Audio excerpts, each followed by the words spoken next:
یوه ښځه 48 ګنټې راز ساتلی شي، د هغه نه پس هغه هر چا ته ویلی شي ملګرو. نو راځئ ویډیو راسره وګورئ که نه، پراپر ریسرچ شوی دی چې کله تاسو یوې ښځې ته راز ووایئ د هغه نه پس چې دی نو هغه یې په 48 ګنټو کې خامخا بل کس ته وایي. ملګرو تاسو ته پته ده چې د هغوی خېټه بیا چوي، نو دا پراپر ریسرچ شوی دی په 3000 ښځو باندې چې د 16 ایج نه واله او د 65 ایجه پورې چې د هغوی څومره عمر دی په دې باندې پراپر ریسرچ شوی دی ملګرو. چې کله د هغوی نه په هغو باندې ریسرچ کاوه که نه، هغوی ته دا نه وویل چې موږ په تاسو باندې ریسرچ کوو، هغوی باندې ریسرچ کاوه چې دا ښځې چې دي نو دا څومره وخت خبره د راز ساتلی شي. نو چې په هغه باندې ریسرچ کاوه د 16 ایج نه واله د 65 ایجه پورې چې دغه کمه ښځې دي نو هغوی ته به خبره کوله چې دا خبره چاته ونه کړي.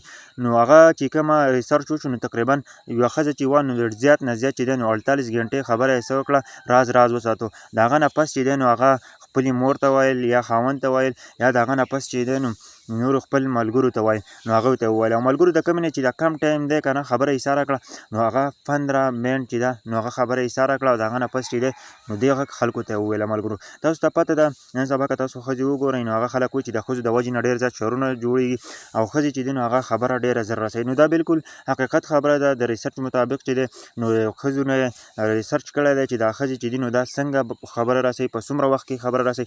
که تاسو ورته چېرته د راز خبره وکړئ نو دا به په څومره وخت کې رسي. نو چې هغوی پرې ریسرچ کړی دی که نه چې د راز خبره ده نو هغه اخر یې داسې ښځه وه چې هغه 48 ګنټې ایساره شوه او د هغه نه پس چې ده نو هغه خبره څه وکړه، خلکو ته وکړه، د راز خبره څه وکړه، خلکو ته وکړه. دا بې پراپر ریسرچ شوی دی ملګرو.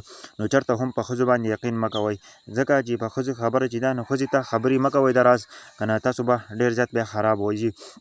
دا یو ریسرچ شوی د ریسرچ مطابق چې دی نو ښځې 48 ګنټې خبره رسولی شي. که تاسو چېرته هم ښځې ته خبره وکړئ نو 48 ګنټې پس به هغه خبره په دنیا کې خوره شوي ملګرو.